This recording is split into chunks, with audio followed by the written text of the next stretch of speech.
boa noite. Queria agradecer a presença de todos. Meu nome é Yari Montijo, eu sou jornalista de cultura e crítica de cinema. Aqui ao meu lado está o Marcelo Miranda, que é um jornalista de Belo Horizonte, é crítico de cinema também. Atualmente escreve para catálogos, faz seleção para festivais e escreve nas revistas Cinética e Interlúdio. E no meu outro lado está o Luiz Soares Júnior, que é pernambucano, também crítico de cinema, tradutor de catálogos, escreve também para Cinética e dicionários de cinema.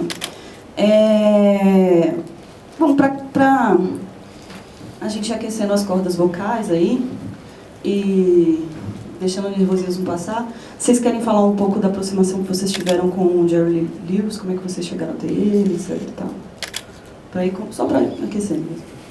Bem, para aquecer, o Jerry Lewis, ele embalou a minha infância, digamos assim, né? Eu não passei a vida inteira, a infância inteira, vendo filmes do Jerry Lewis, né? E agora foi uma coisa interessante redescobrir esses filmes, né? A Inocência Perdida, né? Retomando agora essa coisa com a devida separação e tudo, né? Foi descobrir um metteur en scène, já sabia pela crítica e tudo, um diretor de cinema muito exuberante, com um personagem que legitimava todo o seu delírio, né? Que legitima todo o seu delírio e tudo. Foi muito rico para mim, assim, redescobrir fora dos coeiros, né? Fora da infância. Assim. Boa noite. No meu caso, a minha relação com o Jerry Lewis é bastante diferente dos meus amigos e colegas de crítica e de cinema, porque pelo menos eu não me lembro de ter tido a infância marcada pelo Jerry Lewis. Não sei se é geracional. Eu nasci no início dos anos 80, eu não sei se naquela época ele ainda era tão exibido na TV quanto eu sei que ele foi por muito tempo exibido na Sessão da Tarde. Enfim, era um ator, diretor, personagem fartamente oferecido pelas redes de TV no Brasil, né? Inclusive no YouTube se encontra várias gravações de Sessão da Tarde, dublado dos filmes, é muito interessante. Mas eu não me lembro disso, posso ter visto talvez, mas a minha relação com ele veio depois, de fato, quando eu já acompanhava um pouco de cinema mesmo. Ou seja, ela sempre foi de alguma maneira mediada, ela nunca foi inocente como talvez tenha sido para o Luiz. O que de um certo aspecto me entristece um pouco, porque eu acho que eu gostaria de ter conhecido Jerry Lewis de uma forma mais pura do que eu acabei conhecendo depois. Tem outros cineastas marcantes, né, que eu conheci de uma maneira mais pura, mas Jerry Lewis eu já conhecia, era jovem, mas já meio com aquele olhar de saber que era um ator e diretor respeitado, que tinha sido descoberto na França, já com uma carga, né, um pouco pesada. E agora eu busquei redescobri-lo também, como o Luiz fez, aproveitando o embalo da amostra. Vi alguns filmes que eu nunca tinha visto, revi outros com outro olhar e definitivamente ele subiu vários patamares daquele que já era muito bom lá atrás. Ok. Acho que um assunto que talvez seja legal a gente abordar é o lado múltiplo dele, né? Ele foi... Além de ator, ele dirigia, produzia, fez televisão ao mesmo tempo que fazia cinema. E ele não é o primeiro a fazer isso, mas ele foi reconhecido por essa faceta múltipla dele.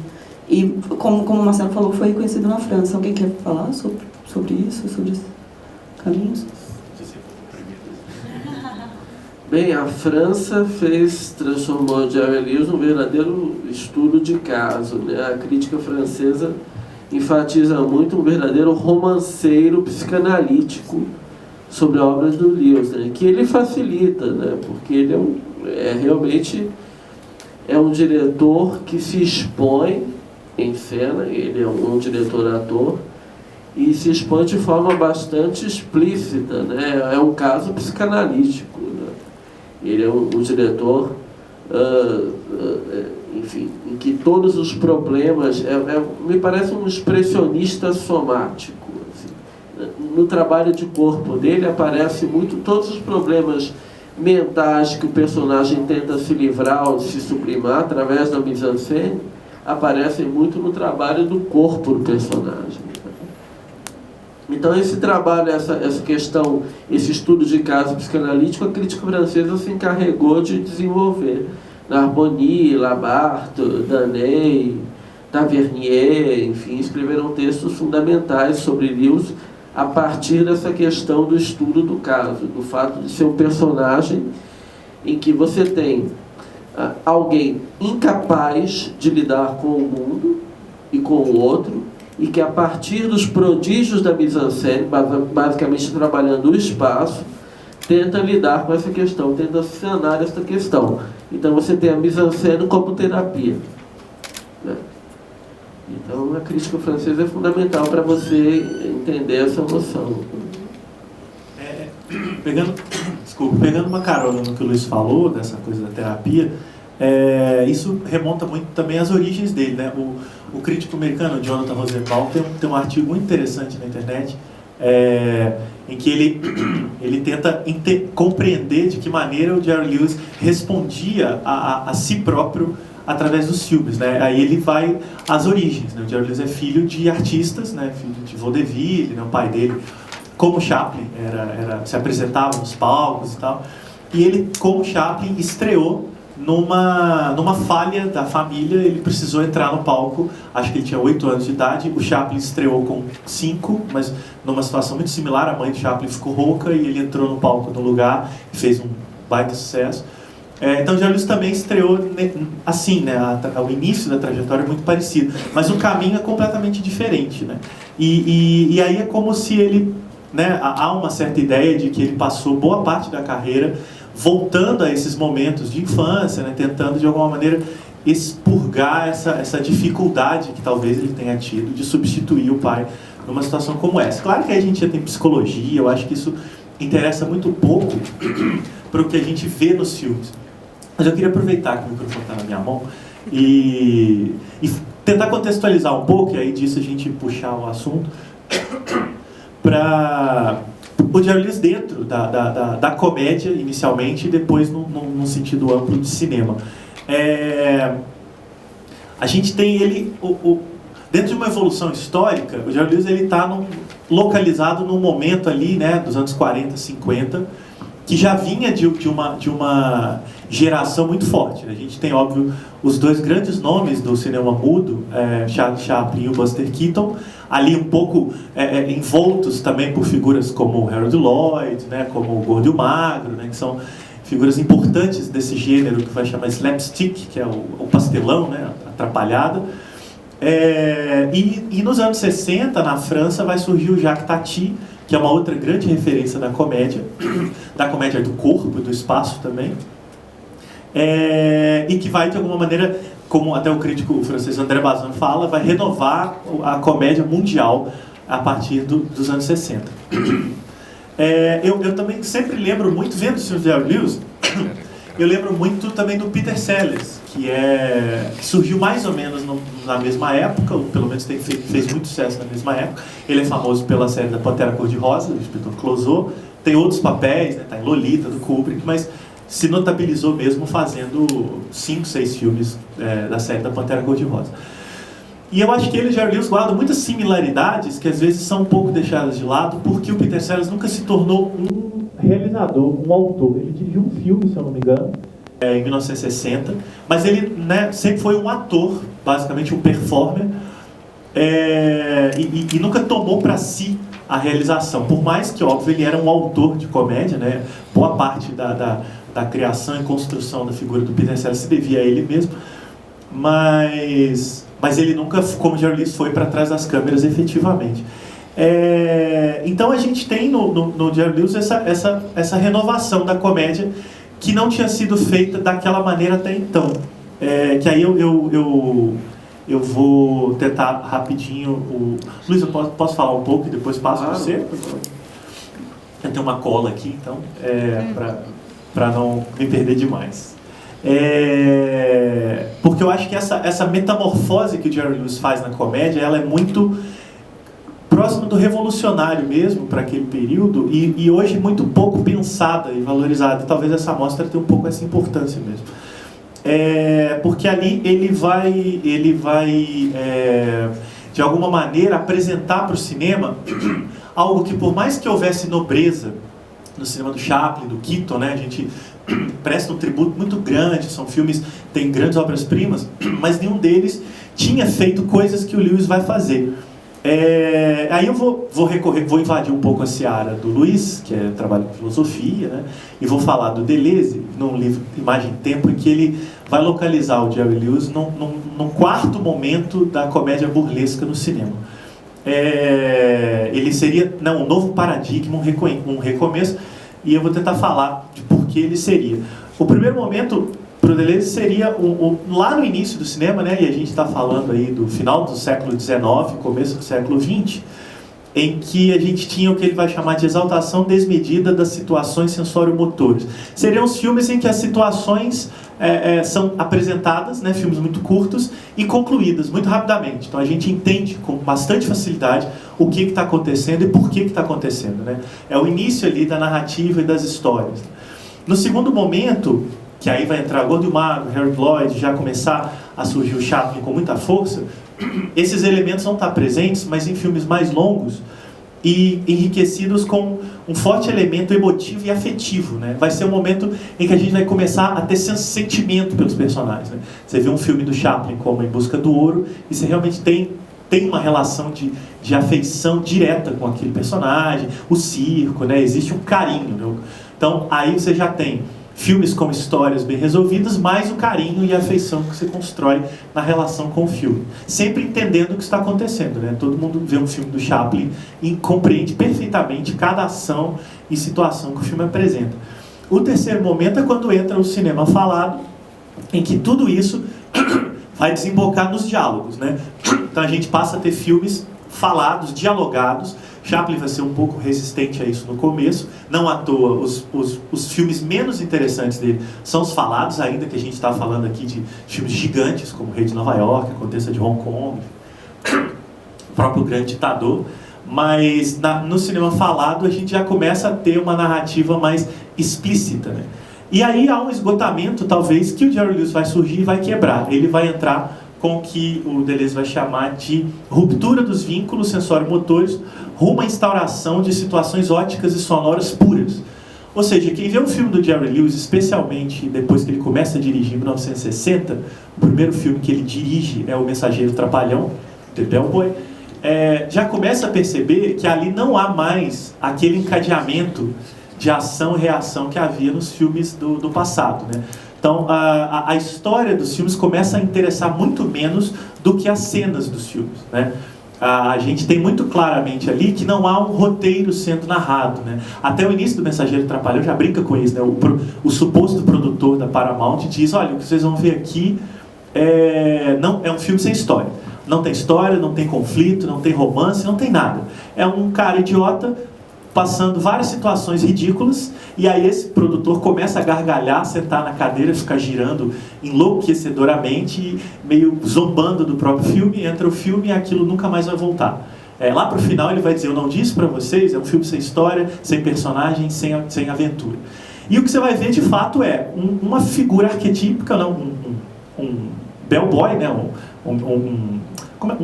Acho que é um termo que se usa mesmo, né? Mensageiro de hotel, né? De um carregador de mala. Aquele coitado que fica circulando, envolvido em várias situações, né? E aí o Jerry Lewis ali, ele, pela primeira vez ele dirige, atua, escreveu o roteiro, reza a lenda em 8 dias, e produziu o filme, né? E ele não fala no filme, ele tem uma única fala, que aliás é sensacional, mas ele passa o filme inteiro mudo, né, calado, e todos os outros personagens ao redor dele falam muito, né, e ele sempre ali. E o filme não tem, de fato, um encadeamento que o Deleuze chamaria de sensório-motor, ou seja, uma situação não leva à situação seguinte, ela se completa ali, naquele espaço, naquele momento, naquela situação, e vamos para a próxima, Isso foi um pouco uma nova maneira de lidar com a comédia, mas que não foi visto assim, né? Ninguém bateu o olho ali, salvo engano, né, e disse, temos aqui uma revolução no gênero da comédia. Aquilo ali simplesmente bateu de uma forma estranha. Ele vai depois dirigir O Terror das Mulheres, que é o segundo filme com direção dele, se eu não me engano, que é uma obra-prima colossal. Não sei se já passou aqui ou se vai passar. Quem não viu, não perca, assim. E é um filme que talvez ele de fato apresente com muita propriedade essa relação de choque que o Luiz iniciou ali do corpo do Jerry Lewis com o espaço, né? O filme ele é um personagem que está se formando e descobre que a namorada dele está com outro no dia da formatura e tem ojeriza a mulheres. Ele passa a ter um absoluto pavor de mulheres. Ele não consegue olhar para uma mulher sem lembrar da ex-namorada e gritar mamãe, mamãe. Ele fica alucinado. E aí ele vai procurar um emprego e aí acaba trabalhando num pensionato de mulheres, sem saber, né? Ele descobre que é um emprego interessante e vai para lá. E aí o Lewis, diretor, ele construiu uma plataforma, né, de 2 ou 3 andares para ser essa casa, né? Então quem viu o filme percebe que é uma casa de bonecas, né? Ela não tem parede, ela não tem divisória, para nós, né, para o nosso olhar, óbvio que ali na realidade do filme deve ter, mas ela não tem divisória, então os personagens estão sempre circulando à vista, né?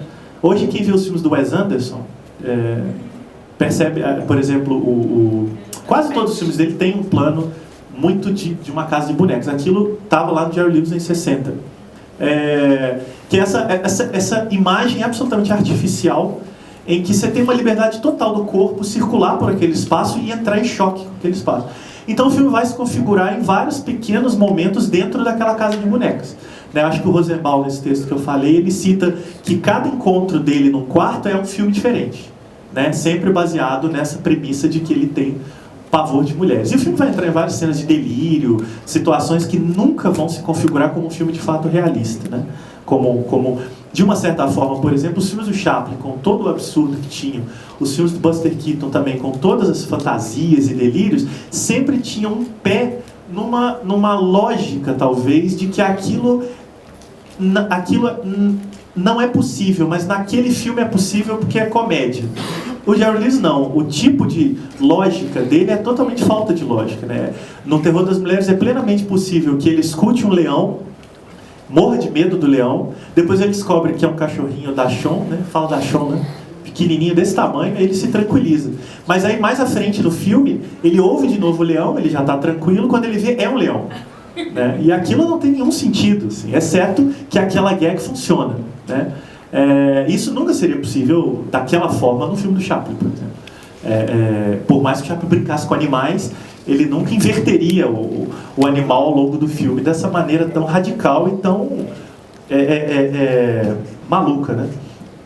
Então acho que aí o Deleuze, né, completando esse raciocínio aqui, ele vai dizer que a desarticulação do corpo do Jerry Lewis não gera mais ação que vai gerar uma reação. Na verdade, passa a gerar ondas, né? Ondas de humor, né? O filme vai por ondas, assim. E aí eu vou passar para o Luiz seguir um pouquinho e depois eu vou retomando as ideias para a gente ir batendo um bate-papo. É interessante falar do primeiro filme, porque no primeiro filme já ficam claras 2 características. Que é a impossibilidade de acesso à linguagem. Ele começa mudo, o primeiro filme dele é mudo, e o resto dos filmes, ou ele fala de forma cultural, ou são grunhidos, ou ele substitui por caretas. Enfim, é uma linguagem muito complicada, é um acesso muito complicado à linguagem. Ou uma incapacidade, ou uma impossibilidade de acesso à linguagem, né?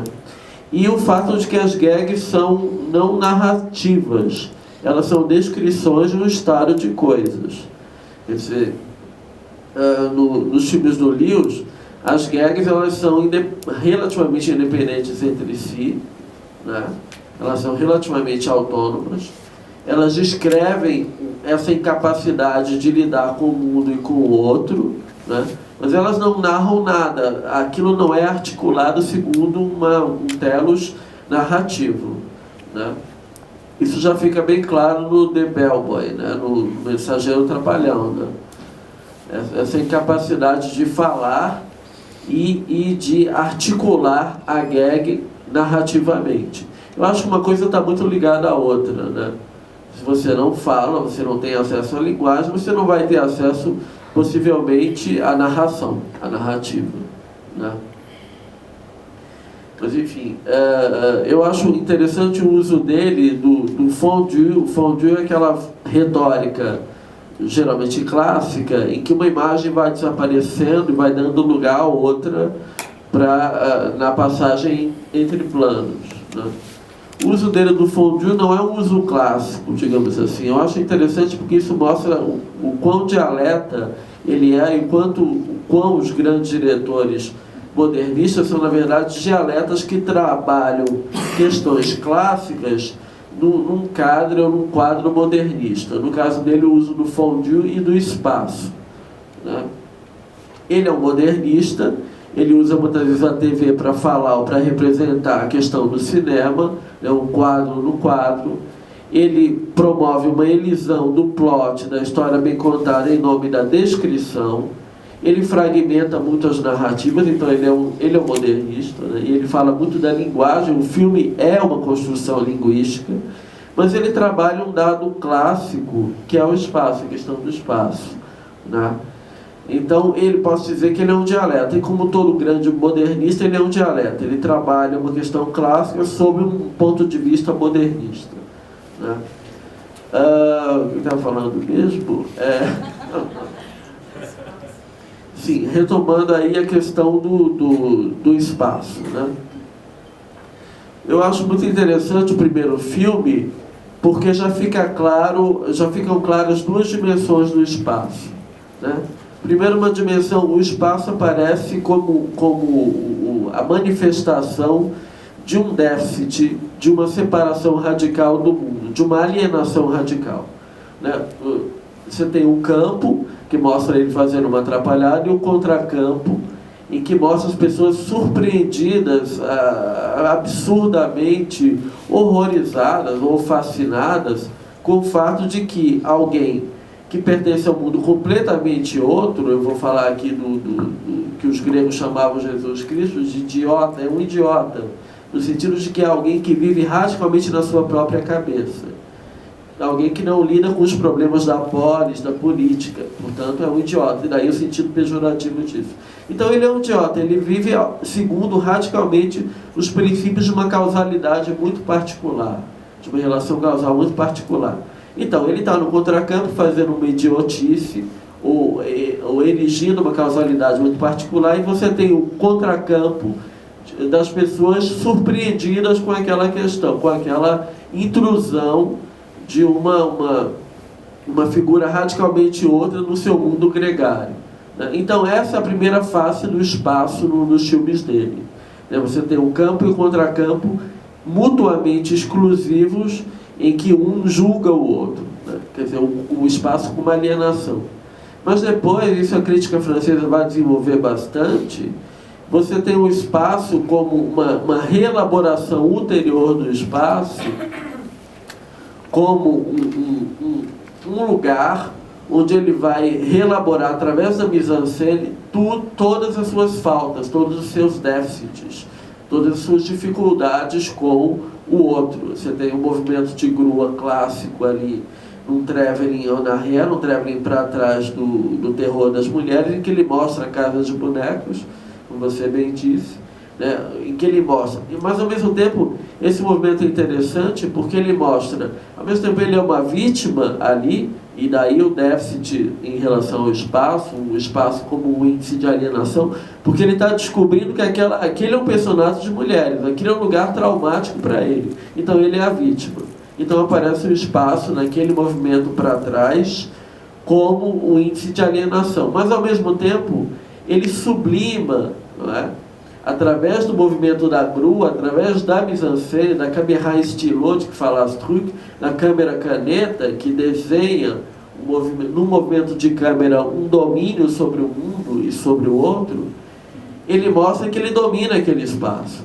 Então, no mesmo movimento, você tem ele vítima, quer dizer, descobrindo que ali não é o lugar para ele, né? Porque afinal é um personagem de mulheres, ele tem trauma em relação a mulheres, e no mesmo movimento ele descobre que ele pode chegar a dominar aquele espaço a partir da mise-en-scène. É um dado constante na questão da crítica francesa em relação a ele. Quer dizer, Narbonne fala, Lewis é um cara que, através da mise-en-scène, ele tenta sublimar todas as faltas, todas as incapacidades, todas as impossibilidades, inclusive linguísticas, compensadas a partir da linguagem, da imagem, né? Em que ele tenta compensar ou sublimar todas as suas impossibilidades, né?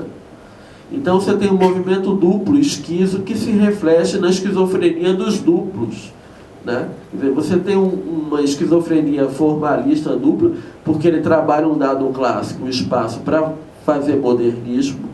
Você tem essa duplicidade do espaço como lugar de alienação e, ao mesmo tempo, de afirmação ulterior, dialética, de domínio da cena, através da mise-en-scène. E você tem essa duplicidade, essa esquizofrenia, finalmente, temática a partir da questão do duplo, do travestismo, que é fundamental na obra do Lewis. O Luiz tocou em dois pontos que eu queria retomar e avançar, que é a coisa do moderno, né? Essa coisa que fala modernista e tal. Eu queria tocar em alguns pontos, pelo menos na minha visão e na visão de algumas conversas que a gente costuma ter, o que caracteriza essa figura modernista que o Jerry Lewis é, né? O Luiz tocou nisso, de lidar com o clássico para escarafunchar ali o que seria essa dicotomia clássico-moderno. Mas eu acho que o Lewis se solidifica como artista moderno em 4 pontos, no mínimo, que eu acho obrigatórios de serem percebidos na obra dele para um proveito enfim, para um proveito realmente mais prazeroso, assim. Primeiro, que eu acho que ele é um artista da deformidade, assim. Acho que até então, mas eu posso estar sendo um pouco exagerado, acho que não, mas vou arriscar. Até então, nenhum artista da comédia no cinema tinha trabalhado o rosto e o corpo da maneira como ele faz, né? Chaplin, Keaton, Tati, Sellers, Lloyd, todo mundo, eles têm características próprias, mas nenhum deles deformou-se de tal maneira como eu acho que o Jerry Lewis passa a fazer quando ele se liberta, né? O Lewis, muito rapidamente, ele começou, né, vaudeville, teatro, apresentações em rádio, TV, com o Dean Martin, né, um parceiro que está em vários filmes aqui. Foram parceiros durante mais de 10 anos. Eram 2 fenômenos. A gente hoje talvez não tenha noção do que era ser uma dupla de comediantes nos anos 40, 50, quando a diversão era ir aos teatros, vê-los na TV, ir ao cinema. Eles eram de fato um franchise, uma franquia monumental, assim. E quando se separaram foi um grande trauma, superado rapidamente pelo Lewis no cinema dele, pelo Dean Martin, pelos caminhos afora de cantor, enfim. Mas nessa fase, quando o Lewis começa a se soltar, o corpo dele, aquilo, o Luiz Carlos Oliveira Júnior, até num debate sobre o Jerry Lewis no Rio, chama de corpo burlesco, né? Ou seja, esse corpo do comediante, que é um corpo fora do tom por natureza, né? Por isso que ele é engraçado, né? O Tati está sempre se batendo com o ambiente, o Chaplin também está sempre se movimentando de alguma maneira. O corpo burlesco do Jerry Lewis, ele se descontrola completamente, né, como nunca se tinha visto, eu acho. Não só dentro do quadro, né, da imagem que a gente está vendo, né, mas dentro dele mesmo. Dentro da fisicalidade do corpo, ele ultrapassa limites que a gente não tem noção de que o corpo fosse capaz de fazer naquele momento, né. Eu acho que a perturbação dessa deformidade do corpo do Jerry Lewis, ela causa esse choque, não só pelo que acontece no interior da cena, mas pelo que acontece no exterior do corpo, né?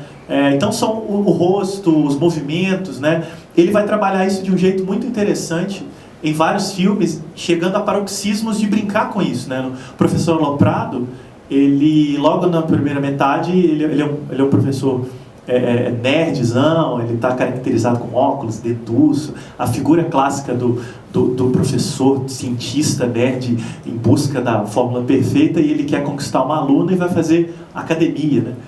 E aí ele vai pegar um peso, e o peso é muito pesado, cai, e quando corta para o plano aberto, o braço dele triplicou de tamanho, ele virou uma borracha, assim, por causa do peso, né? Então, esse limite do corpo, ele eleva, né? Ele ultrapassa o limite do corpo humano para brincar com isso. Mas o que ele vai fazer com o corpo sem esse tipo de efeito especial é impressionante, assim. O Godard, num texto sobre o Vai o Racha, o último filme Lewis D. Martin, né, antes deles se separarem, na verdade, eles já estavam separados no filme, eles não se falavam durante as filmagens, só na hora da ação, mas é o último filme que registra os dois juntos. Acho que está na mostra, né, é uma obra-prima, talvez o meu favorito da parceria dos dois. O Godard escreveu um texto sobre esse filme nos anos 50. Ele vai usar dessas frases lapidares que o Godard usava na crítica, que ele vai dizer sobre essa metamorfose que o corpo do Lewis faz. Ele vai escrever: a prova disso é o rosto de Jerry Lewis, em que o ponto máximo do artifício às vezes se mistura com a nobreza do documentário. Porque o que a gente está vendo no filme é uma documentação dos limites do corpo daquele ator, diretor, produtor, roteirista, né? E nesse filme, no próprio Vai ao Racha, tem uma cena que isso, entre várias, mas que isso fica muito forte, que não sei quem viu aqui o filme, na cena do cassino, o personagem, ele é o idiota, né, que o Luiz definiu muito bem. Então ele está sempre em mau contato com o mundo, enquanto o Dean Martin é o galã, mutreteiro, que ele trapaceia no sorteio de um carro, mas aí o Jerry Lewis é o sortudo que ganha o sorteio de verdade, então eles têm que dividir o carro numa viagem para Hollywood. E o Jerry Lewis passa o filme todo dizendo que toda vez que ele tem sorte, ele sente alguma coisa, um comichão. Assim. E aí eles vão num cassino, eles estão quebrados, completamente sem dinheiro, e de repente o Jerry Lewis começa a se retorcer inteiro, assim, a boca vai para um lado, o olho vai para cima, o braço sobe, a mão vira, e ele fica falando com o Dean Martin: olha, tá acontecendo, e ele vai ficando daquelas caras dele, e ele diz: eu tô com sorte, para onde meu olho está apontando? Aí tá para a direita, então vamos para a direita. Agora, para onde está apontando? Ele está fechado, então abre ele, tá para a esquerda. E eles vão numa mesa lá e ficam milionários no cassino, né? Ganham não sei quantos mil dólares, assim. Então ali você tem esse momento em que o corpo dele, de fato, vai num limite tal que só pode significar alguma coisa fora do comum, né? Que é essa suposta sorte do personagem. Então o corpo do Lewis ao longo da carreira, ele vai fazer careta, vai dançar, girar, se contorcer, encolher, esconder, esticar, dobrar, rodopiar, sempre muito rápido, né? O Frank Tashlin, que é o diretor dos melhores filmes dele, que ele não se dirigiu, inclusive o Vai ao Racha, dizia que era muito impossível dirigir o Jerry Lewis no set, né? Você dava umas instruções para ele e ele já ia fazendo o que ele queria, né? Então a câmera que tinha que acompanhar e dar conta dos movimentos dele. Então ele é mais rápido até do que a câmera é capaz de registrar, né? Porque esse corpo dele, de fato, é um corpo muito adiante do corpo dos outros comediantes, assim.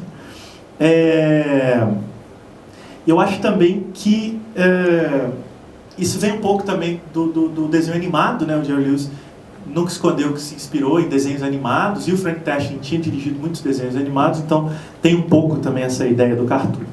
Um segundo ponto seria que essa coisa que a gente já falou, que o Luiz também falou, a partir do Mensageiro Trapalhão, dos filmes se fixarem nos momentos, né? Só fazer, né, deixar bem claro, não são todos os filmes do Jerry Lewis em que isso é sempre vertical, né? Ele tem filmes de narrativa, mas, por exemplo, Professor Aloprado, o próprio o Otário, são filmes com situações muito claras, mas dentro dessas situações ele vai sabotando, né? Os filmes param, né? Eles são perversos. Exatamente, eles se interrompem para uma gag que não tem nenhuma relação com aquilo que a gente está vendo. Aquela gag genial no final do Otário, quando ele cita Chaplin, quando ele, que faz um menino, um dos personagens, acaba transformando a roupa dele de menino num black tie. Um terceiro ponto que eu chamaria a atenção é, de fato, o uso do som e da música, né? A gente tem que lembrar que é um cineasta já num certo ápice do cinema sonoro, anos 60, né? 70, e ele usa isso como elemento de linguagem em sintonia com a imagem. Então eu sempre me lembro com muito encantamento da cena da escadaria do Cinderela Sem Sapato, né? Em que ele chega no baile, é um Cinderela às avessas, né? Então ele que é a mocinha, no caso o mocinho, ele se apaixona por uma mulher, tem um fado madrinho, né? Tudo invertido. E ele vai chegar no baile, né? Como todo mundo conhece a história da Cinderela, ele vai chegar naquele momento glamuroso, né? Todo mundo do baile vai olhar para ele. Ele está no topo de uma escada e vai descer essa escada dançando de uma maneira, de fato, graciosa e no ritmo batido e sincopado da música, né? Isso também vai acontecer muito, muito abertamente. É muito comum, na verdade, nos filmes do Lewis, a gente ver ele encenando alguma coisa sonora que não está na diegese do filme, né? Então ele às vezes ele está orquestrando uma orquestra que não existe, ele está cantando uma música que não está tocando, né? Ele está no Terror das Mulheres, ele tem um momento brilhante em que as meninas, no momento que as meninas estão acordando, né? E todo o movimento delas para o café da manhã é uma grande sinfonia, né? de batidas e toques com objetos da casa, né? E eu acho, talvez o meu momento favorito de tudo isso é estar no Mocinho Encrenqueiro, em que ele trabalha num estúdio, né, a Paramutual, que está brincando com a Paramount, que era a produtora do filme, e ele é meio um faz-tudo do estúdio, incumbido lá de descobrir quem é que está atrapalhando o estúdio. Na verdade é ele, né? Mas eles contratam justo o cara que está causando o problema, e ele, óbvio, como um bom idiota, né, que o Luiz definiu, ele não se dá conta de que ele é o causador dos problemas. Então ele vai na sala do chefão do estúdio, que minutos antes tinha tido uma reunião, aquelas reuniões de chefe, né, que ele está satirizando, né, cheio de ordens e mandatos, o filme tem que dar dinheiro e tal. Se senta, pega um charuto do chefe e começa a simular um jazz com a boca, né? O jazz a gente escuta, mas ele canta o jazz com a boca, assim. É um momento. Quem não viu o filme, mas quiser ver essa cena, tem no YouTube, tem 2 minutos. O filme é uma obra-prima. O filme inteiro é uma obra-prima, e essa cena, ela de fato, define Jerry Lewis, eu acho, tanto politicamente, quanto esteticamente, quanto ator, diretor, eu acho que é a cena síntese, e desse uso do som da imagem como ninguém tinha feito. E o quarto ponto, antes de passar de novo para o Luiz, assim, é ele realizar uma autorreflexão através da própria obra, né? Especialmente quando ele assume a direção dos filmes. Direção, roteiro, né? Produção, pitacos na montagem, enfim. Ele vai fazer, talvez, o primeiro grande artista a olhar para si mesmo, para o mundo que o construiu enquanto imagem, enquanto mito, né? Enquanto construção mesmo de persona, né? O Jerry Lewis é uma persona. Ele vai olhar para isso de uma maneira muito, eu acho, muito sofrida, muito melancólica e muito pessimista, e vai levar isso para os filmes. E isso eu acho que vai ser a ruína dele, comercial, né? Os filmes vão começar cada vez mais a dar fracassos de bilheteria e tal, e ele, a um certo momento, vai parar de dirigir. O último filme dele é de 83, mas eu vou falar sobre isso um pouquinho mais adiante, se o Luiz quiser seguir. Essa questão que você falou é importante, porque você tem uma espécie de expressionismo somático, né? O que é expressionismo? É uma arte, quase que estou sendo redundante aqui, é uma arte em que você exterioriza tudo aquilo, todas as crecas que você tem na sua cabeça, né? Exterioriza no cenário ou no corpo tudo aquilo que você tem na cabeça, né? O Lewis é um expressionista somático, quer dizer, o corpo dele reflete, o corpo dele é transparente para todos os delírios e devaneios e complicações e implicações que ele tem na cabeça dele, né? Como você falou, é um personagem em que você tem uma mise-en-scène no trabalho do corpo dele, você tem uma verdadeira mise-en-scène fantasmática, em que você vê toda a complicação na cabeça dele, toda a impossibilidade dele de lidar com o outro e com o mundo, aparece somaticamente, aparece no corpo. Então ele é um expressionista. Contrapõe-se a isso o fato de que ele é um grande realista, alguém que trabalha muito bem a questão do detalhe, a questão dos cenários, são minuciosamente trabalhados. Então você tem um expressionista em matéria do trabalho no corpo, da mise-en-scène do corpo, contraposto a um realista em relação à questão do cenário, à questão do decor, né? Eu acho interessante colocar essa questão, porque e toda vez que eu acho, você falou da questão que os filmes foram ficando cada vez mais melancólicos, e tudo, né? Na verdade, tem um texto dele que é sobre Blake Edwards, em que ele fala que o interessante que ele acha nos filmes do Blake Edwards é que os filmes acabam sempre chegando a um ponto de melancolia, de tristeza, de onde eles nunca saíram, mas que há um travesti nos filmes do Edwards, né? Quer dizer, há a manutenção de uma imagem alegre, uma imagem reconciliada para falar de tristeza, para falar de depressão, para falar de entropia. Isso é evidente nos filmes do Lewis, né? Só que aí isso é evidente de forma somática, ou seja, é evidente no trabalho do corpo dele, né? Do expressionismo somático do corpo, né? Somático do corpo é uma redundância, né? Essa impossibilidade que ele tem de lidar com o outro e com o mundo e que ele representa através da mise-en-scène exercida sobre o corpo, né? Falando da mise-en-scène do corpo, acho que esse texto do Jonathan Rosenbaum, ele diferencia também o quanto que o próprio Jerry Lewis valorizava também a montagem, né? A gente vê que boa parte das gags dele também vem da montagem, né? Da mise-en-scène do corpo e da montagem. A gente acabou, quem estava na sessão aqui do 3 em um Sofá, absolutamente espetacular, assim, né? Talvez o filme mais exasperante do Jerry Lewis, porque pelo menos nos últimos 40 minutos é de ficar na ponta da cadeira, né?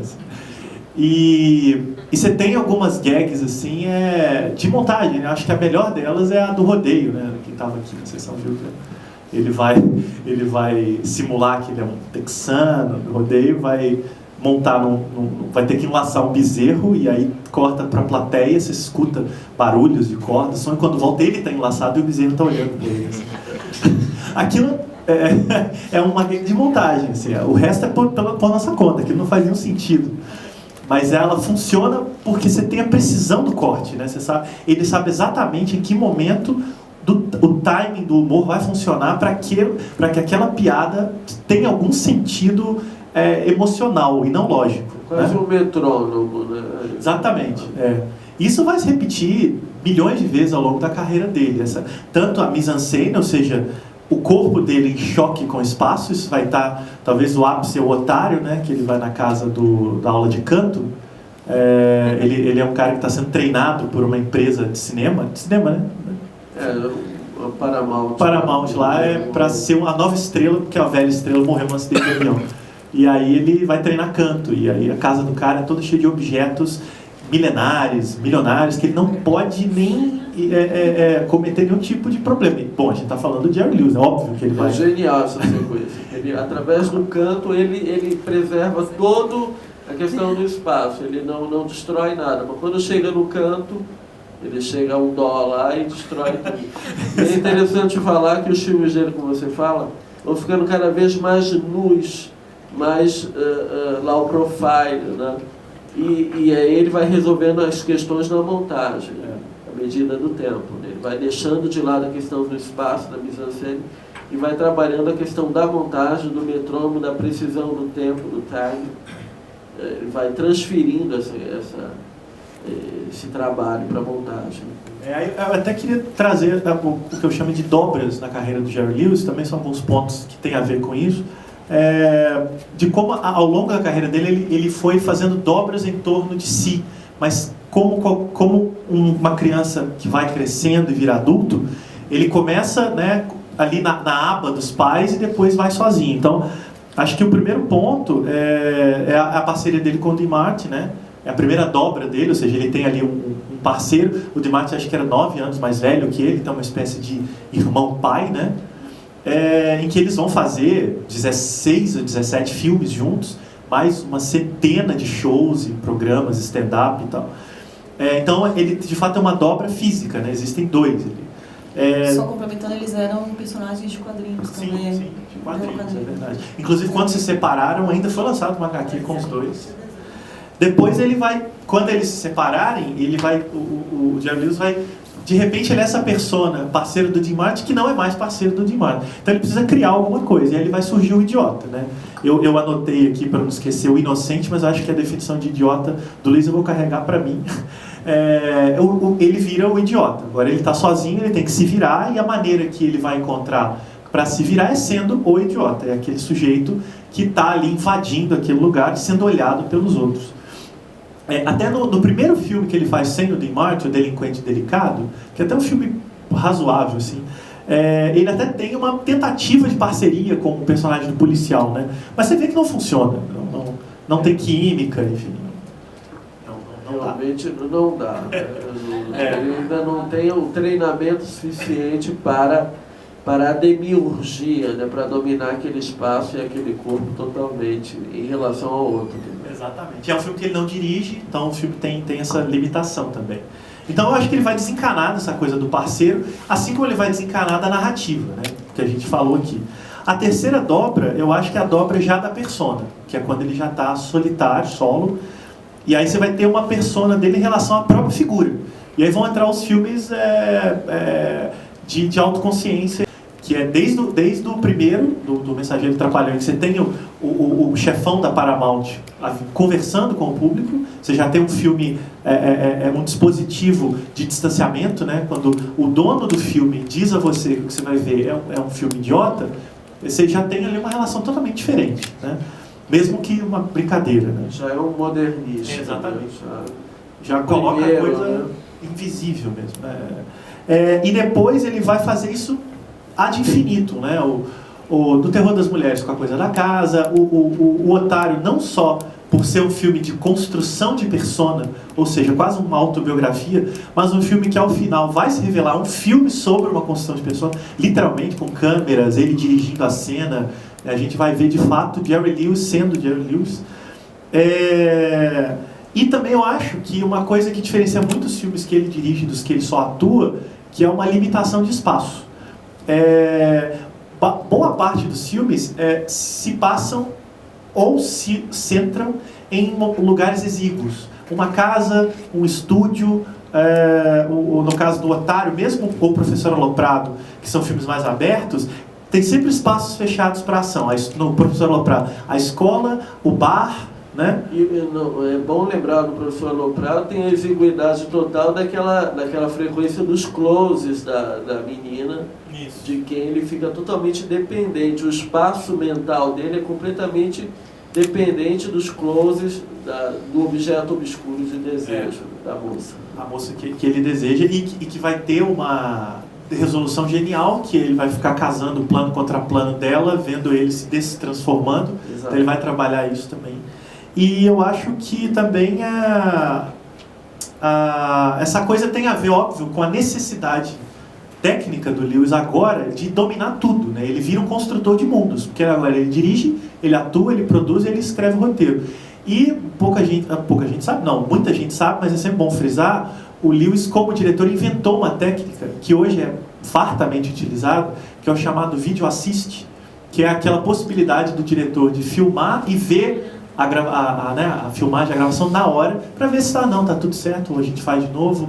Ele inventou esse troço porque ele não tinha segurança total, ou dizia que não tinha, de se dirigir pela primeira vez no Mensageiro Trapalhão. Então ele bola ali um mecanismo meio improvisado, que depois vai se tornar de fato o vídeo assist, para ele filmar uma cena e ir lá e dar uma olhadinha. Não, eu acho que essa piada tá boa. Nenhum diretor até então tinha tido essa possibilidade. Então isso também é um pouco uma característica dele como figura central dos filmes, né? Ele cria um mundo e ele quer ver o mundo dele imediatamente para saber se está adequado ou se ele vai ter que repetir a cena, né? Para falar um pouco dessa demiurgia, desse lugar da metalinguística, a questão da afasia dele, né? A dificuldade de falar. Tem um filme que eu acho muito interessante, que é O Fofoqueiro, né?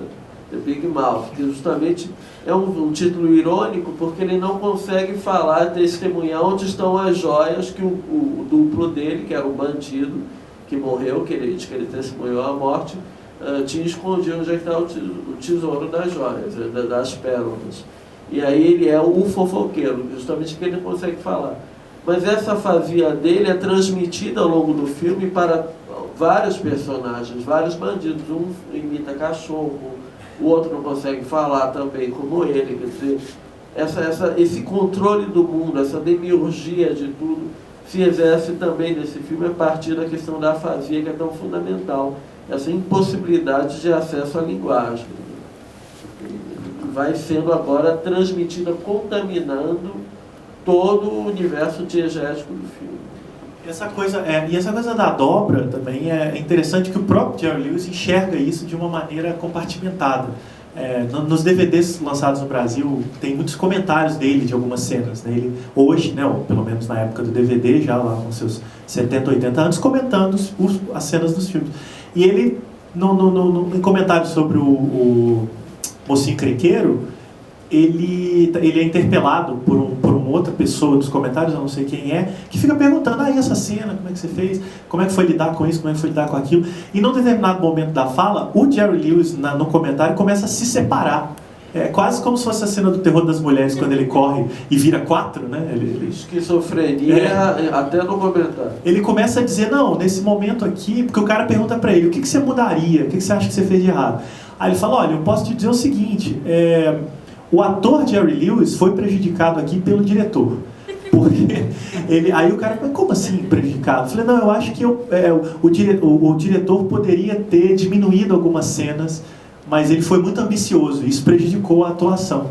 Aí ele cita a cena quem viu o filme, né? A cena que esse funcionário faz tudo do estúdio, ele vai numa loja de doce substituir uma senhora, e aí chegam 3 crianças e começam a pedir balas para ele, né? E o vidro da bala é muito grande e fica no topo da estante. Então, a cada criança que pede tantas balas, ele sobe, sempre quase caindo, pega o vidro, desce, tira a bala. Mas a genialidade do filme, dessa cena, justamente é o fato da ênfase na digressão.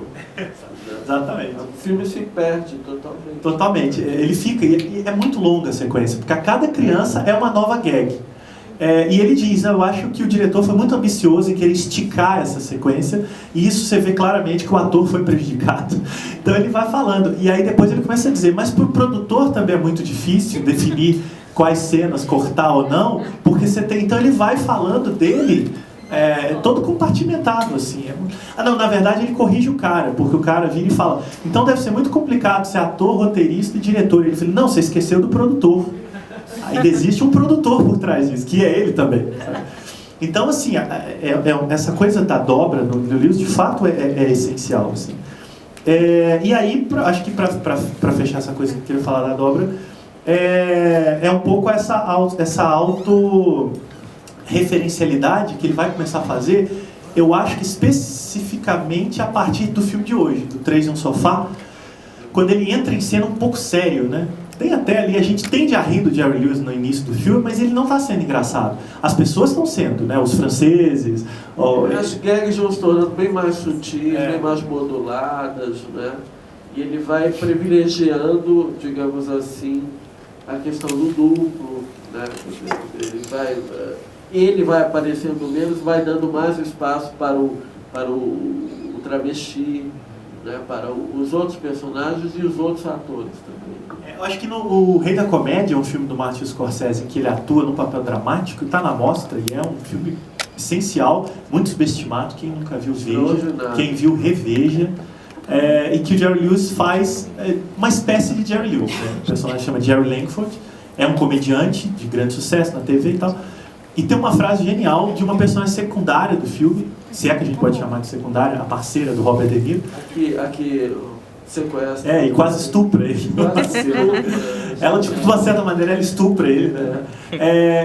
Eles estão esperando ele na saída do estúdio para sequestrá-lo, né? E o Robert De Niro está meio fantasiado para não ser reconhecido. E ela é a vigilante, ela está de olho. E aí ele fala, ele já saiu? E ela fica, não saiu. Peraí, não, mas não é ele. Aí o De Niro vira e fala, mas como é que você sabe? Fala, porque se parece com ele. E olha e fala, como assim? E aí ela usa uma frase que define Jerry Lewis. É porque quando se parece com ele, não é ele, né? E aí quando ele efetivamente sai, ela reconhece.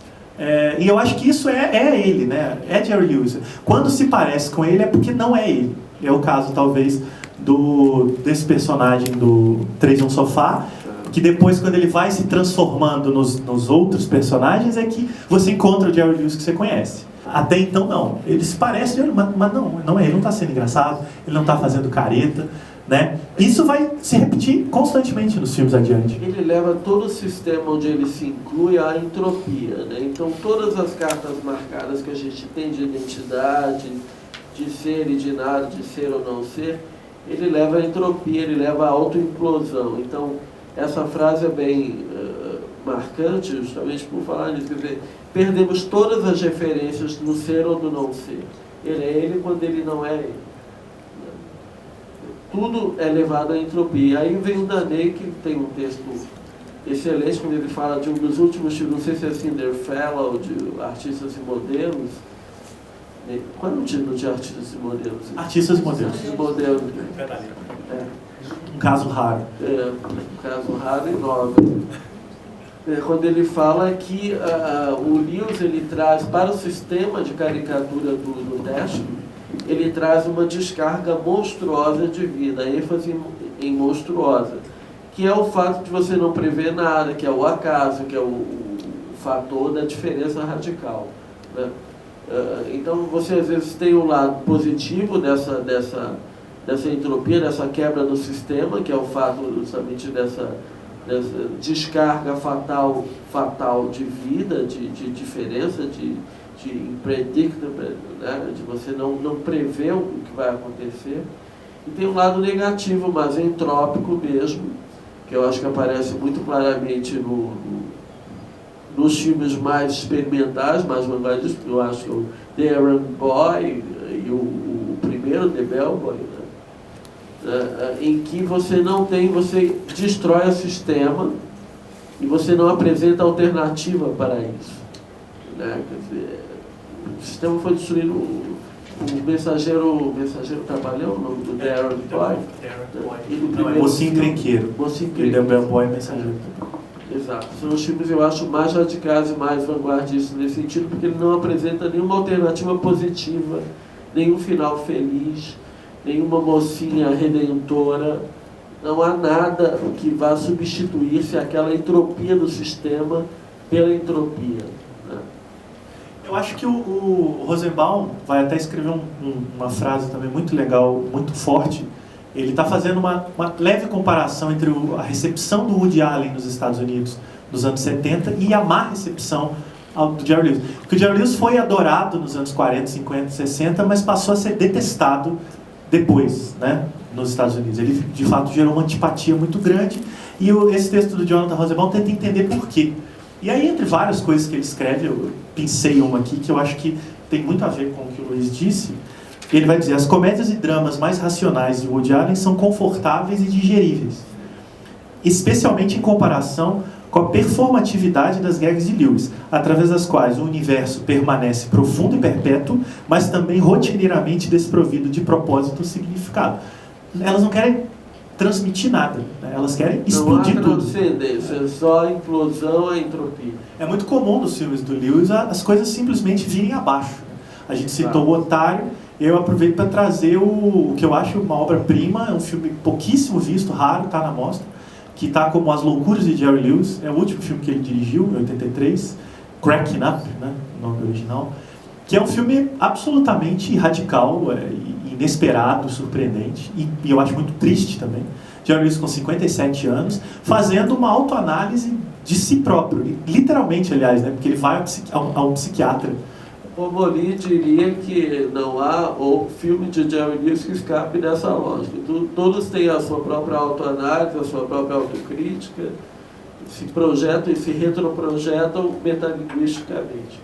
Mas, enfim, esse é o mais entrópico, mais nihilista, né? Ele vai até, no analista, ele vai dizer I'm a misfit, né?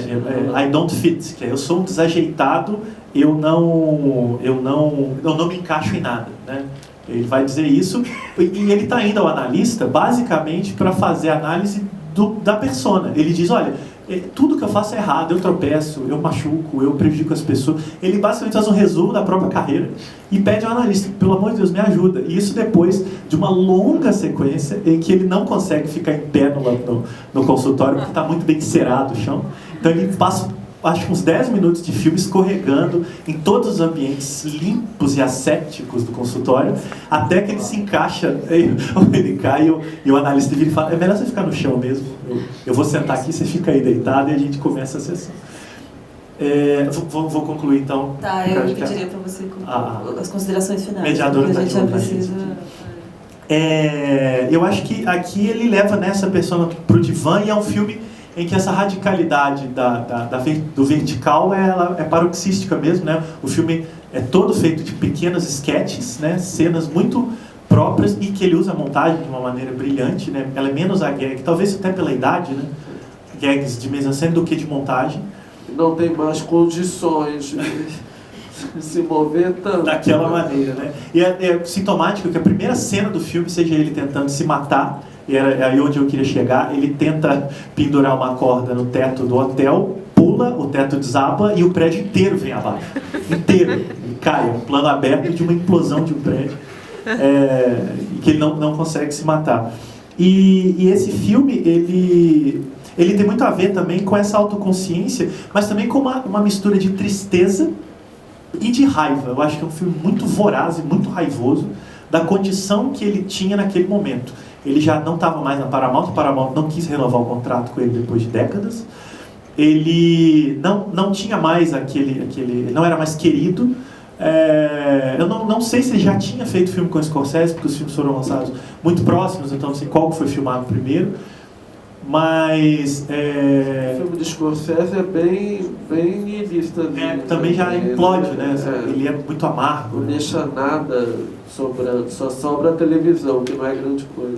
O Rosenbaum vai dizer que no filme do Scorsese você vai ter ali a ideia de que o comediante, depois do ápice, ele só pode se tornar um monstro, né? Que é o que o Jerry Lewis é no filme do Scorsese, né? Mas enfim, a gente pode dar certo. Luiz, quer fazer umas considerações finais? Sobre o Oscar, o último Oscar, para dizer que masoquisticamente eu assisti, como temos todos de... Um profissional. Um bom profissional. E eu fico pensando assim, que um cinema como o do Jerry Lewis, pelo menos no auge da sua carreira, você citou agora um filme, mas esse é um filme pós-filme, é um pós-pós, é um filme niilista, mas falando do auge da carreira dele, só seria possível na época da Fábrica de Sonhos de Hollywood, né? Que acabou, que morreu, como tudo que nasce, vive e morre, acabou. No sentido de que hoje você tem autores, aqui é Paul Thomas Anderson, agora lançou um filme interessante, eu não gosto muito dele, mas eu gostei desse último. Você tem James Gray, Vice-Inerente, né? Você tem o James Gray, mas são autores aqui e ali. Mas a ideia da Fábrica de Sonhos, quer dizer, de um sistema industrial que possibilitou mundos imaginários se concretizarem, se materializarem, né, em matéria, se representarem em matéria, em corpos, em som, em cor, isso acabou, né? Eu acho que o cinema de Lewis é absolutamente independente de Hollywood, entendido como fábrica de sonhos, como sistema de produção.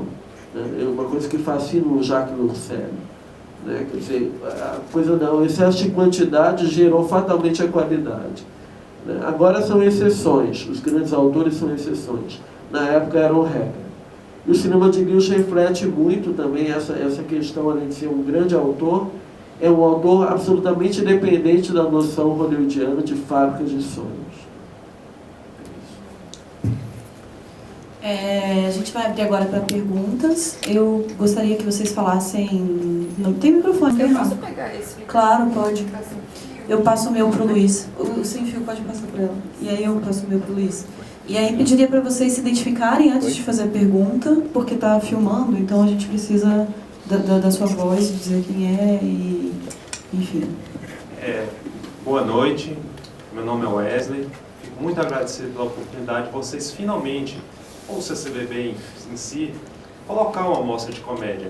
Porque é uma dificuldade incrível aqui no Brasil. Eu não sei por que isso acontece.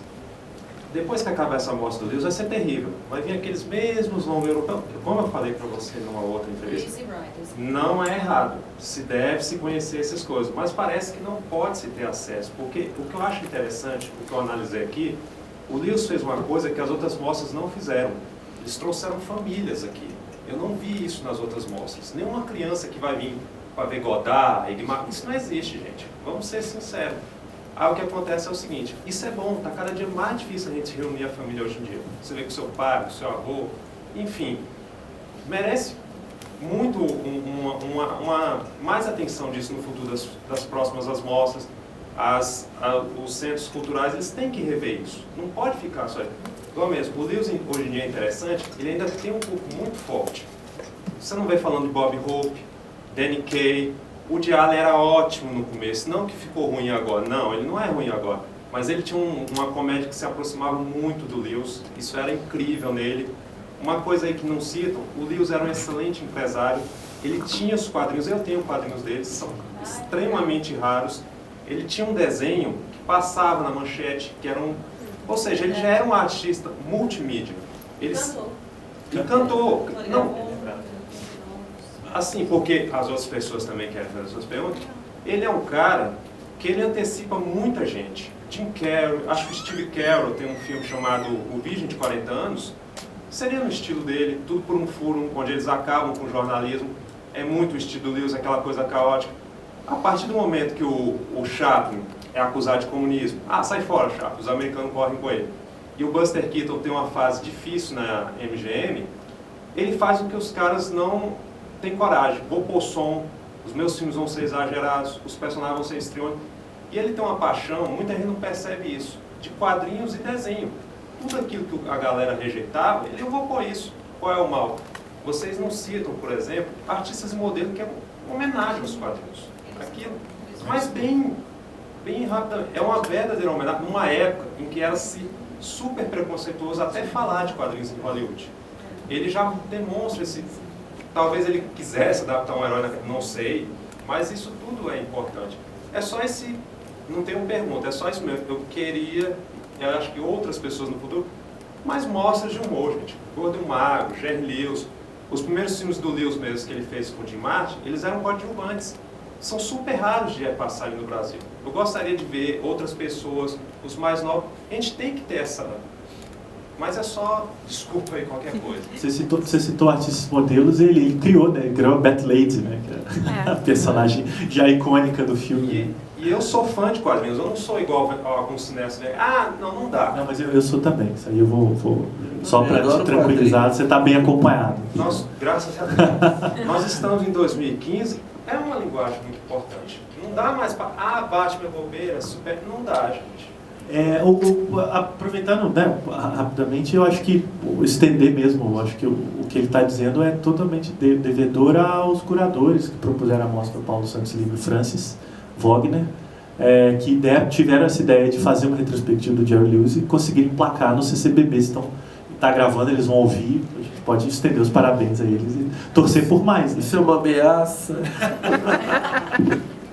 Eles trabalhavam com uma comediante chamada Irma West, que eles eram coadjuvantes. A Paramount contratou eles, esse filme passar só no Telecine. Hoje já não... Seria excelente se o pessoal tivesse acesso, porque não existe mídia. Se você for procurar em mídia... Eu não sei até que ponto isso é um preconceito em relação ao humor mais físico ou em relação aos clássicos. Eu acho que não se passa tanto porque é um filme mais antigo, né? Identifica esse clássico com o antigo. Quando o Gordo e o Magro continua atualíssimo, continua super presente e hilário. Né? Só para fechar mesmo, o Frank Tashlin, ele influenciou caras como John Landis. O Joe Dante tem um filme fantástico chamado Viagem Insólita, que é ficção científica, mas lembra muito a parceria do Martin com o Lewis, que é o Dennis Quaid e o Martin Short. É um filme excelente. E o Tashlin dirigiu os Looney Tunes, com certeza conheceu o Walter Lantz, que fazia o Capal, deveria ter uma amizade com o disco, não sei. Ele tenta jogar tudo isso nos... E o Tashlin também é incrível. Sim. Merece uma retrospectiva.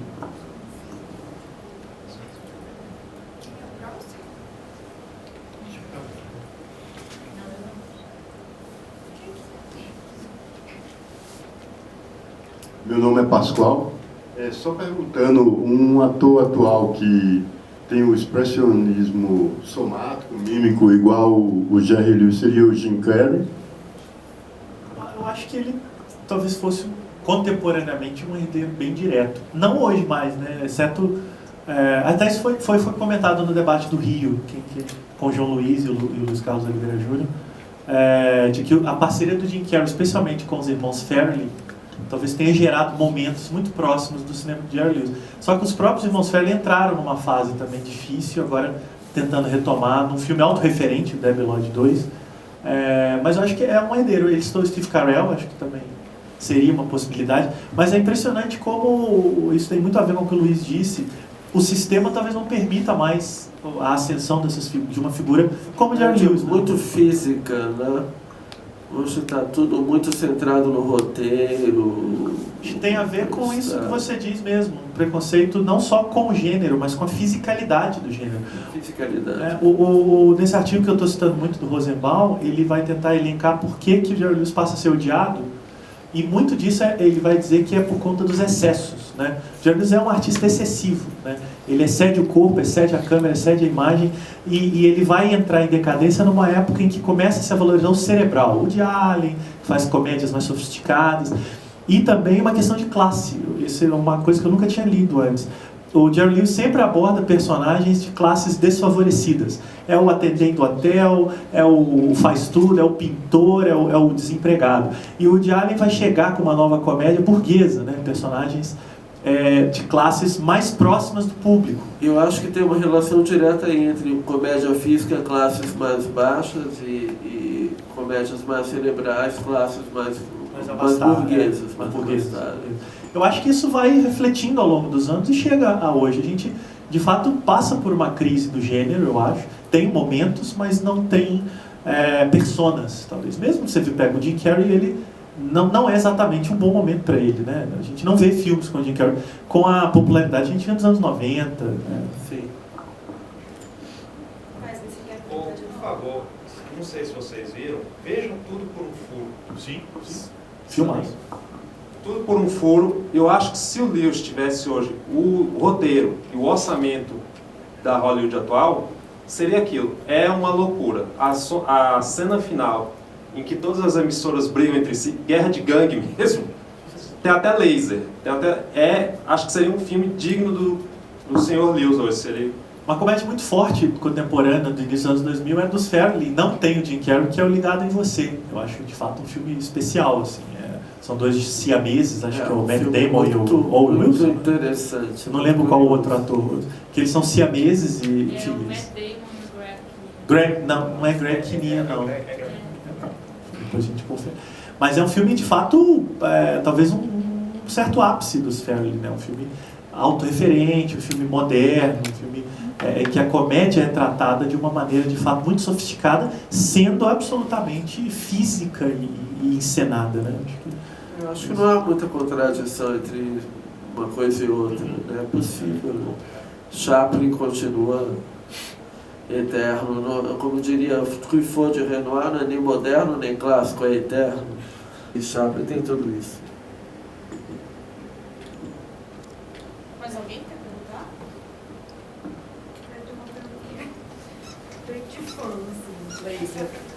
Somos todos. Não, é sério.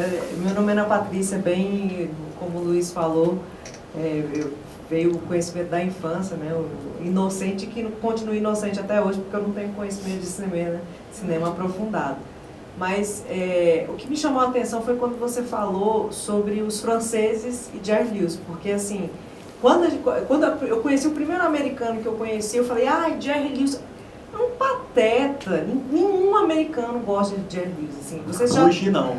Vocês falaram, você até falou agora sobre algumas questões, você falou sobre a Fábrica de Sonhos, que não é, mas assim, no popular, assim, por que isso? Por que ele causou? Porque inclusive ele é ridicularizado, tem filme, não estou conseguindo lembrar qual que é o filme, que um menino parece que percorre o mundo para ser adotado.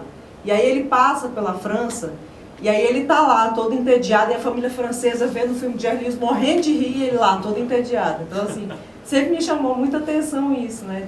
E depois eu vi um documentário que passou recentemente na TV a cabo, e vários atores endeusando Jerry Lewis, atores americanos. Fora os que a gente percebe, né? Jim Carrey a gente percebe Jerry Lewis.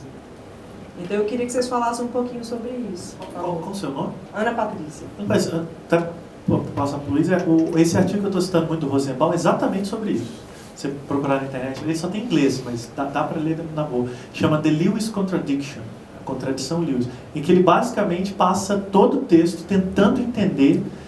Ele até ele brinca, ele fala, existe uma pergunta retórica: por que os franceses amam tanto Jerry Lewis? Mas essa é uma pergunta retórica, porque ela já carrega um preconceito. A pergunta correta é: por que os franceses amam tanto Jerry Lewis e os americanos não amam mais? E ele vai passar o texto tentando responder a isso. E você pensa também que os americanos não amam jazz, que é a sua grande música, né? Os franceses adoram jazz. Eu acho que os franceses, eles são mais intelectualizados, mais separados do mundo, então eles preservam esse fascínio por essa fisicalidade, essa presença radical do cinema do Lewis, né? Eles não têm aquilo, então é isso que vai fasciná-los, é isso que vai apaixoná-los. Eu acho, mas ao longo da crítica, ao longo dos anos, eu estava fazendo aí uma enquete no Cahiers du Cinéma sobre essa questão. François Maza, Labarthe, vai sendo modulada essa questão, esse fascínio pelo Lewis. Isso vai aumentando ao longo dos anos, né? O filme favorito deles, de forma genérica, é O Professor Aloprado, mas o primeiro filme, que é extraordinário, que eu acho um dos maiores, dos mais vanguardistas, pelo menos segundo um critério nosso mais crítico, a gente identifica os filmes mais vanguardistas com os filmes melhores, não é necessariamente uma coisa evidente, mas não é um filme com boa crítica no Cahiers du Cinéma. François Maza não faz uma crítica elevada como fariam depois do Professor Aloprado ou do Danês sobre de que lado vai a guerra, de que lado é a guerra, entende? Mas eu acho que tem esse fascínio justamente por aquilo que você não tem. Você se deixa fascinar quando criança e etc. por tudo aquilo que você não é. Os franceses não são físicos, eles são intelectuais. Então eles se deixam fascinar pelo lado monstruosamente físico, pela presença absoluta do cinema do Lewis, né? Eu acho que também carrega aí uma questão de valores mesmo. O Lewis começou, especialmente na fase final da carreira de diretor, a gente pode esquecer que o Lewis está vivo, vai fazer 90 anos ano que vem, então a gente pode falar dele também como 90 anos? 90. Ele está com 88. Esse ano ele faz 89 e ano que vem ele faz 90. Então, assim, ele não está exatamente ativo, tal, mas ele aparece. Mas a fase dele como diretor termina em 83, com esse filme que eu disse, que tem esse título esquisitíssimo no Brasil, As Loucuras de Jerry Lewis, sendo que ele não comete nenhuma loucura no filme, mas aí é outra questão.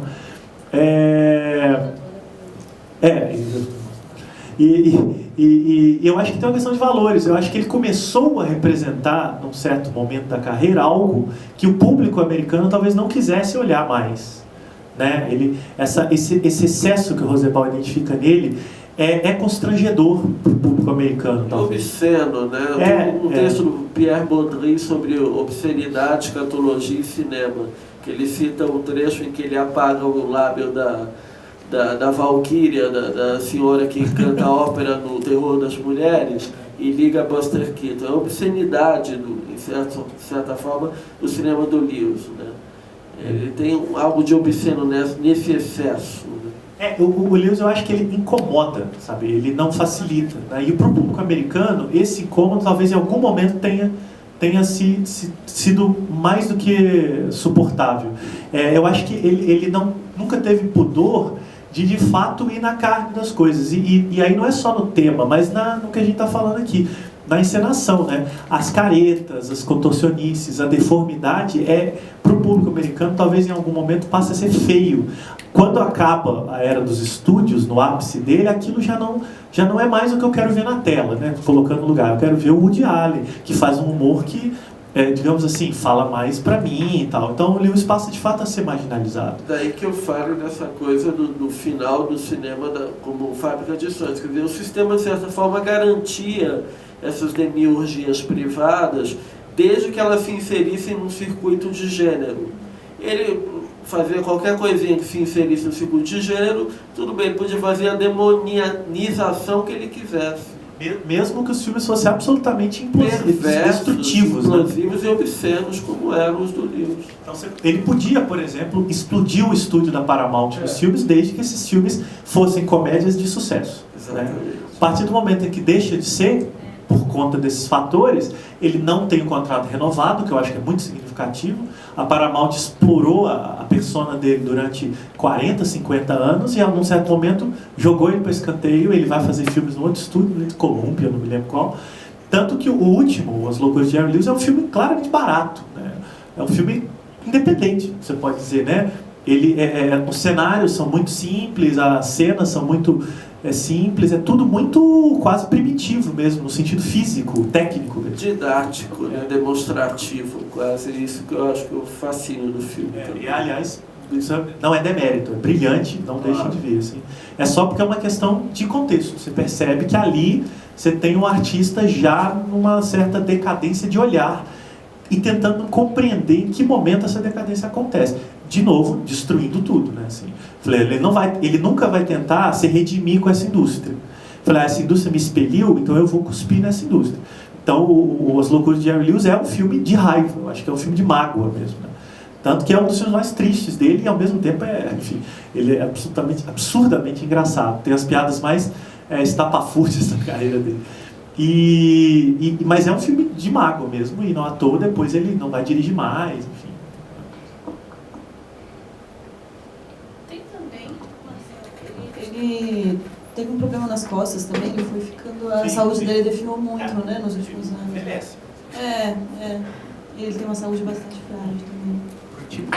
Pro tipo de artista que ele era, a idade é um fator de fato negativo. Certamente. Um artista físico, Totalmente. em um certo momento, ele teve problema no coração, quer dizer, em um certo momento torna-se impossível. Mas isso não justifica, né, o que você apontou como essa antipatia, aí é uma outra questão. Mas vendo os filmes em sequência, eu noto, inclusive da minha parte pelo menos, uma certa decepção à medida exata dessa decadência física. Os personagens vão ficando menos físicos, menos presentes, você vai perdendo em tesão. Eu falo, apesar de achar fascinante um filme como esse último, quase brechtiano, de tão demonstrativo, né? Então ele pega os esquemas dele todos e a careta da careta e expõe enquanto tais, né? Eu noto uma certa perda de tesão, uma certa decepção, inclusive para mim enquanto crítico, assim. Ao ver os filmes em sequência, claramente você vê uma trajetória de decadência. Não que seja algo negativo, nada disso. Estilisticamente, como artista, você pode falar coisas extraordinárias em tom muito menor, e tanto melhor por isso. Mas, enquanto espectador mesmo, eu fui perdendo tesão ao ver em sequência os filmes, ao ver que ele perdia também o tesão. Eu acho que uma outra questão que me veio à cabeça é uma certa... O Lewis, que também pode ter gerado essa antipatia hoje, ele nunca se rendeu aos modismos. Então, ele, por exemplo, é muito comum no cinema dele uma certa desatenção com o objeto, sabe? Na verdade, uma reconfiguração do objeto. Então, a gente vê várias vezes que um chapéu vira uma coroa, que um charuto vira uma coisa de orquestra. Realista. Ele vai modificando até o ponto em que o objeto perde o sentido concreto. No caso do Otário, em que não se pode quebrar nada na sala do cantor lírico, e a cena final dessa sequência é tudo vindo abaixo. Quer dizer, é um desprezo pela objetificação das coisas. Isso vai chegar num ponto em que ele vai desdenhar da própria arte. Óbvio que ele, artista que era, estava ironizando. Mas ele, em vários momentos, vai brincar, por exemplo, com quadros. Ele tem uma sequência brilhante em 2 filmes, 3, na verdade, mas pode ter mais. Uma no Mocinho Encrenqueiro, que ele vai no restaurante, acho que é no Mocinho Encrenqueiro. Ele vai no restaurante do estúdio, e aí tem um quadro de um cara fortão, assim, e aí ele olha pro quadro, é uma pintura, e aí ele percebe que tem um fio saindo do quadro. E aí ele puxa o fio, e de repente o quadro desaba. Dentro é um cara segurando 2 negócios, né? E o treco desaba, o cara morre lá dentro do quadro, ele ficou meio desesperado. Nos Loucuras de Jerry Lewis tem uma cena muito parecida, em que ele está no museu e ele fica desdenhando dos quadros, né? Então ele Tem um momento em que ele fica reagindo aos quadros. Tem um cara olhando, ele fica zoando do cara, e aí num certo momento lá, alguém vai dar um tiro e acertar no quadro, a pintura vai morrer. Assim. Eu não me lembro qual agora, no que ele é o herdeiro, ele descobre que ele é um herdeiro, e é o detetive, né? Que ele... Michuruca, detetive Michuruca, esse nomezinho é por ele. Em que ele vai para provar que ele é o herdeiro. Para provar que ele é o herdeiro. Extraordinário, né? Ele percebe que ele parece a figura do quadro da casa lá, que estão buscando um herdeiro. E para provar isso, ele vai fazer a barba do quadro. E quando ele tira a barba da pintura, é a cara dele. Então, mas para isso ele interfere na obra de arte, né? Aquilo ali é um ato absolutamente político e reacionário, num sentido, digamos, positivo disso, de ir contra essa objetificação de uma pintura numa parede de uma casa rica. Uma crítica é a reificação. Então eu acho que esse tipo de reação também é muito negativa para uma boa imagem do artista, sabe? E do outro lado você tinha cineastas que estavam valorizando a arte, a vanguarda, o pensamento, né? Enquanto ele estava fazendo isso também, só que de uma maneira completamente anárquica e destrutiva, né? Dizendo, olha gente, sinceramente, isso aqui é bobagem, esse vaso não vale nada, esse quadro não vale nada, o que vale é o movimento, né? A vida, é a ação que a gente tem aqui, né? E não o objeto. Interessante é pensar no sofá que eu vi ontem, eu deveria ter visto hoje. Vi ontem a questão da crítica à psicanálise, né? Justamente que, na verdade, ele mostra ao longo da obra dele que é possível fazer uma crítica à psicologia, que é possível pensar a psicologia sem precisar de tanta sofisticação linguística, né? Porque ele ironiza muito a questão da psicanálise, né? A vida inteira ele falou de esquizofrenia e não precisou ler Freud para isso. E o Três no Sofá tem uma coisa extraordinária, né? Que é um filme absolutamente subversivo nesse sentido, porque é basicamente Jerry Lewis, a persona, que ele entra sério no filme, sim, manipulando 4 mulheres ao longo do filme para provar que aquela psicologia ali é pura bobagem. Ele não diz isso expressamente, mas e não é exatamente algo que eu acho que ele acredite, mas aquele personagem acredita que, manipulando aquelas mulheres, ele vai conseguir se livrar daquele encosto que está prendendo a mulher dele para ir para Paris, né? Ele tenta tratar manipular somaticamente aquilo que a psicanálise trata psicossomaticamente. Isso dentro da indústria de Hollywood era muito subversivo, travestido de uma comédia romântica, né? Basicamente é uma comédia romântica, dentro dessa categorização do gênero. Vai deixar os psiquiatras desempregado. Não, a primeira ironia dele é quando você tem dermatologista, médico, sei que, psiquiatras. E o plano vai até o chão, assim, né? Isso a gente está falando o quê? 60 e poucos, né? 66. Então, não é exatamente só uma crítica à figura, à psicologia, porque eu acho que ele era mais sofisticado do que simplesmente dizer que aquilo não valia nada. Mas é uma crítica mesmo a essa reiteração do sintoma, da aflição, sabe? Do tipo, olha, eu vou me colocar nessa situação aqui para mostrar que é possível simplesmente ela se resolver sozinha. Assim, que sabe? Se pode traduzir nessa questão do sintoma modernisticamente nessa superinflação do significante sobre o significado. Diretamente você pode pensar numa crítica nessa questão também. E o filme vai se resolver numa gag também sensacional, porque há toda a rejeição natural da mulher, mas as 3 não rejeitam, né, as manipuladas, e ela vai dizer que odeia, não perdoa, até escutar alguém pulando e achar que ele está se matando, né? E rapidinho ela resolve. Então também tem uma coisa do timing, do humor ali, de que o que importa vai ser a piada, sabe? A resolução da trama toda vai se dar numa gag sonora. E isso é muito cinematográfico. Mais alguma pergunta, pessoal? Senão a gente continua falando. Vai parar. Tempo a gente tem. Wesley, quer complementar alguma coisa que a gente tem esquecido? Tem 10 minutos.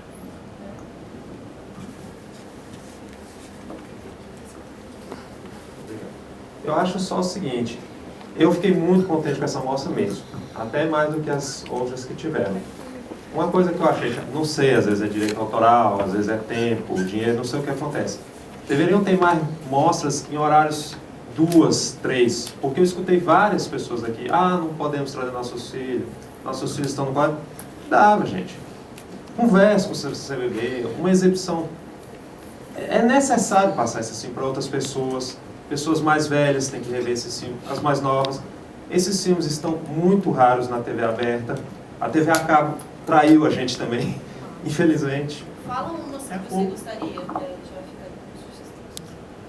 Ou vai ao Na verdade, as pessoas é que propõem, né? Os curadores é que propõem para vocês. Ou vai ao, você fala que estão sendo exibidos ou... Não, as mostras aqui são para pessoas de fora do CCBB que propõem uma mostra. O curador propõe uma mostra. de outros...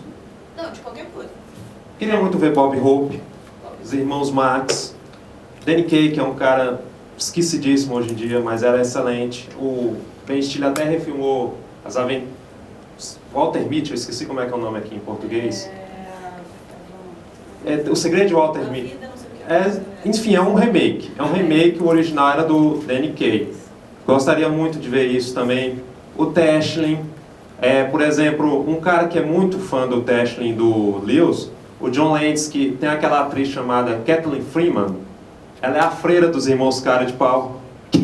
E ela trabalhou em dezenas de filmes com Lewis, né? Quem viu o filme de hoje, ela é a secretária, Murphy, né? Eterna secretária. Ela é sempre uma figura que serve a ele. Desculpa. Não, eu só ia fazer um complemento. Eu venho de redação de jornal e essas reivindicações plenamente justas, a gente costuma dizer assim, cartas para a redação. Eu acho que esse tipo de coisa tem que ser colocado no trombone, assim, sabe? Então, mas por outro lado, só para reforçar o que a Ali disse, são projetos. Os nomes que você falou aí, eu não posso falar, mas eu tenho conhecidos que já tentaram ou tentam um ou dois desses nomes. Então, não é por falta de vontade. Em geral, demanda editais, né? Emplacaram o Todd Brown. Isso, exatamente. Esse ano tem uma série de mostras aprovadas que eu acho que vão bombar os CCBBs. E só esclarecendo a questão do horário que você disse, o horário teve que começar a partir das 18 horas aqui em Brasília, porque nós estamos fazendo uma reforma aqui no CCBB. Então, a mostra nas outras cidades ela está acontecendo com horários bem mais cedos, né? Mas aqui em Brasília a gente teve esse pequeno contratempo. É a A reforma durante a semana. A Kathleen Freeman, ela está no Viagem Insólita também. Ela tá lá no supermercado enchendo o saco do Martin Short também. O Joe Dante, ele tem uma citação do Jerry Lewis no Looney Tunes de Volta à Ação. Os Looney Tunes, eles vão na França e tem diversos cartazes do Jerry Lewis. O Joe Dante, eles não negam essa influência. Eu acho isso muito... Os Gremlins, meio que muita gente mete pau, mas tem citação ao Jerry Lewis. Obrigado.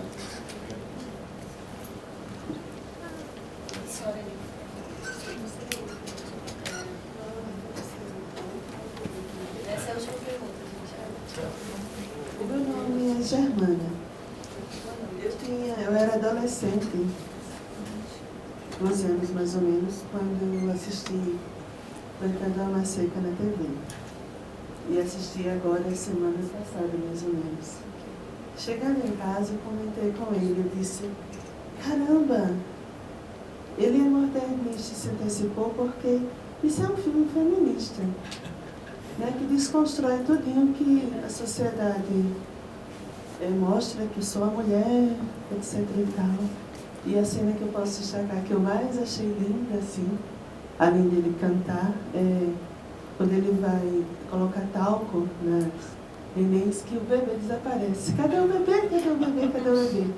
Mas é um filme feminista e eu fiquei encantada hoje com a leitura adulta que eu tenho, porque ele se antecipou muitas coisas e ele mostra ali o respeito ao feminino, e o humor dele é um humor que não desqualifica, né? Então é isso que eu queria deixar registrado. E qual que é o seu nome? Germano, Bancando a Macia, que é extraordinário, né? Porque ele é o personagem, né? Ele é meio obrigado a cuidar de 3 gêmeas. São meninas, né? São 3 gêmeas, porque a a mulher que ele é apaixonado é uma estrela, tem que fazer um filme lá. Aliás, uma outra maneira de criticar o sistema também, né? E ele vai ser julgado porque ele não é mulher, basicamente, né? Assim, ele fala, não, mas eu cuido, eu não sei o que, mas eles querem dar os bebês para adoção, basicamente porque ele não amamenta. Né? No resumo é um pouco isso. E de fato é um filme também, eu acho, muito subversivo em vários aspectos. Tanto esses quanto da próprio trabalho com as gags das crianças. Essa cena que vocês estão do talco, ela também vai se resolver na montagem, né? Vai cortar e a criança está lá no canto que não deveria estar e não tem como ela ter chegado lá, mas ele vai resolver isso também. E tem uma cena brilhante que vai remeter aos desenhos animados, né? O filme do Teschner, da mangueira, né? Que ele vai destruir praticamente todo o bairro porque ele não consegue controlar a mangueira de água.